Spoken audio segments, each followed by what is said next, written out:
এক মিনিট এই উত্তরটি নিয়ে আমরা আসলে আরেকটি প্রসঙ্গে যেতে চাই, আমাদের হাতে কম সময় আছে।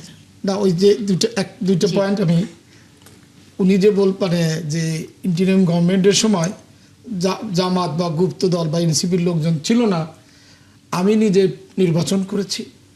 আমি আমার সেট আপটা নির্বাচনের দিন দেখেছি যে প্রত্যেকটা ভোট সেন্টারে presiding officer, OC, AC land সব জামাতের পক্ষে কাজ করেছে এবং এমনভাবে সাজানো আমি দেখছি যে আমার চোখের সামনে আমার ভোটটা নিয়ে যাচ্ছে, কিন্তু এই সেট আপটা এমন যে আমি তখন আমার মানে অসহায়ের মতো দাঁড়িয়ে থাকা ছাড়া তেমন কোনো অবস্থা ছিল না। আর উনি যে বললেন যে ওই একজন উপদেষ্টা উনি বলেছেন বিএনপিকে জিতিয়ে দিয়েছি, উনি যদি এটা বলে থাকে আপনাদের তো উচিত তাদের বিরুদ্ধে মামলা করা, কারণ উনি এই নির্বাচনটাকেও তো তিনি প্রশ্নবিদ্ধ করতেছেন। তাহলে আপনাদের উচিত, আমরা নয় জিতছি ধরে নিলাম আমরা জিতছি, তা আপনাদেরকে হারিয়ে দিয়েছে, তাহলে আপনারা তার বিরুদ্ধে মামলা করেন, সেটা তো করতেছেন না। কারণ আপনারাও তাদের কাছ থেকে বেনিফিট নিয়েছেন এবং সেই জন্যই আপনারাও তার বিরুদ্ধে কোনো কথা বলছেন না।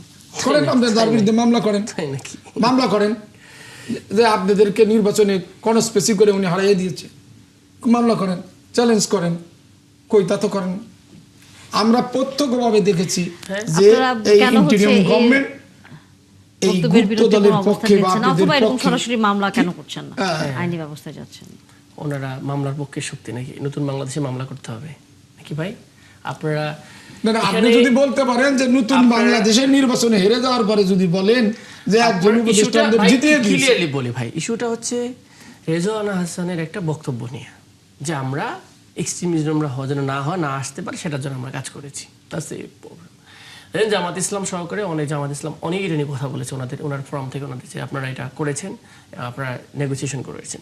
এবং প্রফেসর দিলারা চৌধুরী সেটা রিসেন্টলি মানে উনি এটা বলেছে, আমি ধরেছিলাম, ওকে জিজ্ঞেস করছি কেন তোমরা বিএনপিকে মেজরিটি দিলা। These are the political dialogue. আমরা যেটা বললো যে এটা তো ইন্টারন্যাশনালি কিছু বিষয় অ্যাকনলেজ হয়েছে। আমরা বলি ভাই আপনি কতটুকু বলে একজন মানুষ মানে আমরা কতটুকু বোকা না হলে বলতে পারি যে তোমরা কেন বিএনপিকে বেশি করে জিতে দিলা?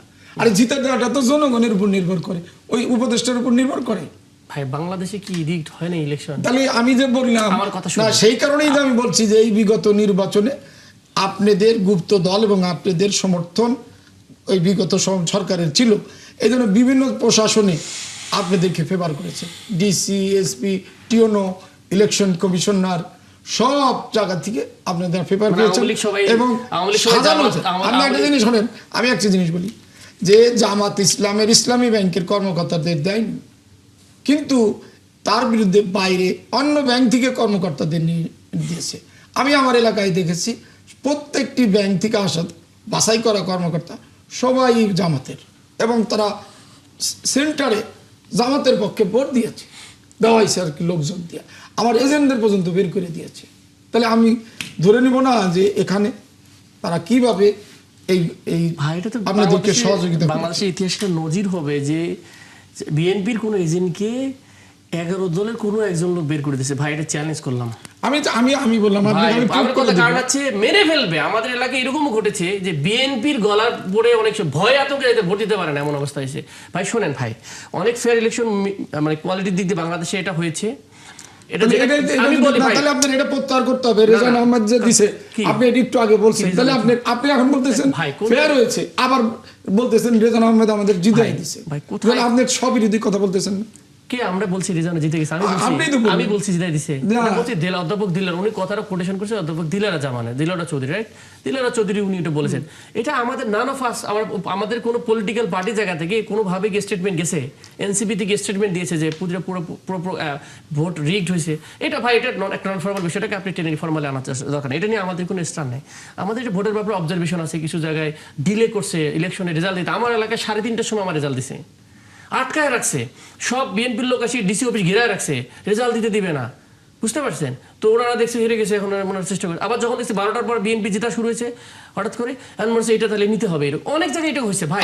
আপনি এটা বলতেছেন আমার ফলাফল, আমার সবগুলি ফলাফল আমি 8টার মধ্যে পেয়েছি যে আমি জিতে গেছি অনেক ভোটে, কিন্তু যখন ডিক্লেয়ার হচ্ছে আমার এলাকায় আমারটা ডিক্লেয়ার হচ্ছে না, জামাত ডিক্লেয়ার হচ্ছে, এবং যেগুলো জামাত বেশি পেয়েছে সেগুলো ডিক্লেয়ার আমাকে ডিক্লেয়ার করছে রাত এখন আমি দেড়টার পরে। এখন এটা নিয়ে আলোচনার কোনো টপিকে না, আমাদের টপিকটা ছিল যেটাতে ছিল আমাদের বেসিক্যালি বিরোধী দলকে একটা দুর্বল বিরোধী দল হচ্ছে না, বিরোধী দলকে অনেক প্রত্যাশা করছিলাম খুব ভালো।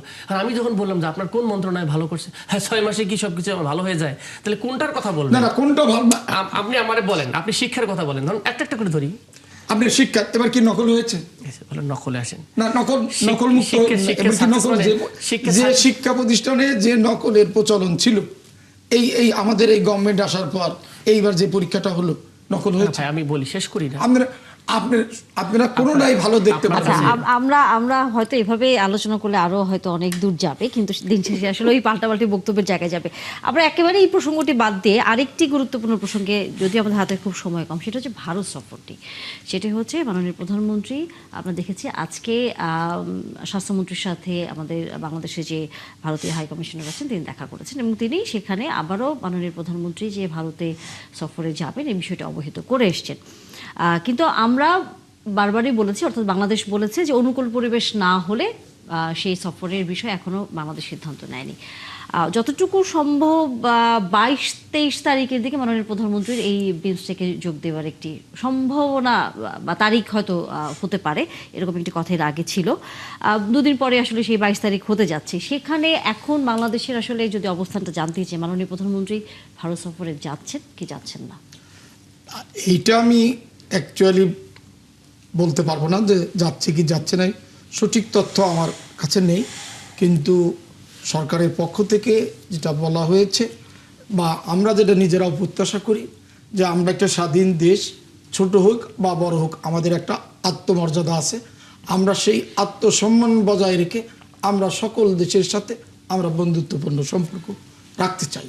অর্থাৎ সেই মর্যাদা, আমাদের সেই অধিকার যদি সমন্বয় থাকে, তাহলে নিশ্চয়ই আমাদের কোনো দেশের প্রতি প্রতিহিংসা নেই যে আমরা পার্শ্ববর্তী দেশে যাব না।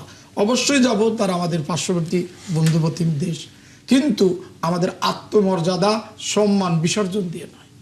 আচ্ছা, আতিক মুজাহিদ, আপনার কাছে কি মনে হয় মাননীয় প্রধানমন্ত্রীর আসলে এই বিষয়ে সিদ্ধান্ত নেওয়াটা, যাওয়া বা না যাওয়ার ক্ষেত্রে কি হলে পরে বাংলাদেশের জন্য আসলে সেটা ভালো হবে? আমি ভেরি ইন্টারেস্টিং বলি, ইন্ট্রিমের সময় একটা জিনিস বাতিল করা হয়েছে, বিদ্যুৎ করিডোর প্রকল্প বাতিল করেছিল। আমরা আলোচনা শুনতেছি এটাকে ইন্ডিয়া আবার রিসার্ফেস করার চেষ্টা করতেছে, এবং তারা মাল্টি ডাইমেনশনাল স্পেস থেকে বিএনপিকে পুশ করতেছে যে বিষয়গুলোকে তারা যেন আবার করে। তো আমি যে একটা প্রস্তাবনা দিই, ভাই তো নতুন, আমরা টু বি অনেস্ট আমরা বাংলাদেশকে পরিবর্তন দেখতে চাই, সবাই মিলে কাজ করতেছে বাংলাদেশে, আমরা সবাই থাকি আর কি বাংলাদেশের স্বার্থে। আমাদের কয়েকটা জায়গায় পলিটিক্স অফ কনসাসনেস দরকার। সেটা হলো সাপোজ জ্বালানি সেক্টর, ফরেন ইস্যুস এবং সিকিউরিটিতে, এটাতে আমি মনে করি সরকারি দল, বিরোধী দল বা পলিটিক্যাল পার্টি, একটা ন্যাশনাল 13-15-20 জনের লোক হতে পারে। প্রাইম মিনিস্টার মনে করলে যে আমি এখন ইন্ডিয়ার সাথে আমাদের ন্যাশনাল ইন্টারেস্টের বিষয়ে যাচ্ছি, আপনাদের সাথে আমি জাস্ট বসতে চাই, কথা বলতে আমরা কী করতে পারি for the sake of national, কিছু জিনিস ন্যাশনাল ডিভিশন হওয়া যাবে না, এই জায়গাটা থেকে বললাম। তাহলে কি হবে, এখন আপনি ইন্ডিয়া যাচ্ছেন, আমাদের কয়েকটা ইস্যু আছে, আমাদের তিস্তা চুক্তি আছে, অনেকগুলো গঙ্গার অনেকগুলো ইস্যু আছে যেগুলোকে আবার রিটার্ন করতে হবে, আমাদের ন্যায্য দাবি আছে। দেন ইন্ডিয়া তো বরাবরই চাবে তাদের ইন্টারেস্টটা নেওয়ার জন্য।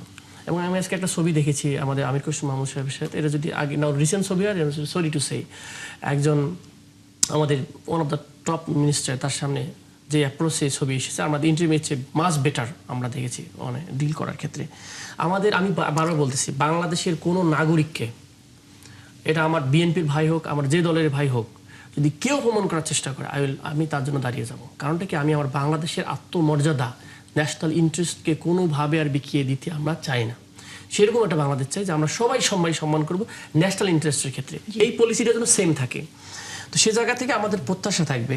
এই জিনিসটা একটু কেন যদি মনে হচ্ছে কানা ঘুষে, কেন এরকম হলো? কয়েকদিন আগে বললো পরিবেশ তৈরি হয়নি, পরিবেশ তৈরি করতে পারে ইন্ডিয়াকে, আবার আজকে যদি বলছেন যে যায় কাল পরশু এরকম বিমস্টেকে, এটা অবশ্যই প্রাইম মিনিস্টার যাওয়ার আগে খুবই ভালো মতো অ্যানালাইসিস করে সবার সাথে সব স্টেকের সাথে কথা বলে, কিন্তু বলছে যে বিরোধী দলের সাপোর্ট দরকার, আমরা বলছি বাংলাদেশের রাষ্ট্রের ইন্টারেস্টের স্বার্থে যদি কোনো কিছু বড় দরকার হয়, we will support prime minister ji. For the cause of national interest. জি জি অবশ্যই। আকবর হোসেন, একদম আধা সেকেন্ড আসলে আমাদের হাতে সময় নেই। হ্যাঁ, আসলে বাংলাদেশ তো বলেনি যে এই সফরে যাবে না, বলছে এখন পরিবেশ নেই। তো আমার ধারণা যে এই সফরের একটা পথ মানে যে কোনো সময় মিউচুয়াল আন্ডারস্ট্যান্ডিং এর মাধ্যমে খুলতে পারে, এনি টাইম এটা হতে পারে। অবশ্যই আমরা আসলে চাই যে যেই ধরনের সমস্যার মধ্য দিয়ে আছে ভারতের সাথে বাংলাদেশের সম্পর্ক সেটি মিটে যাক।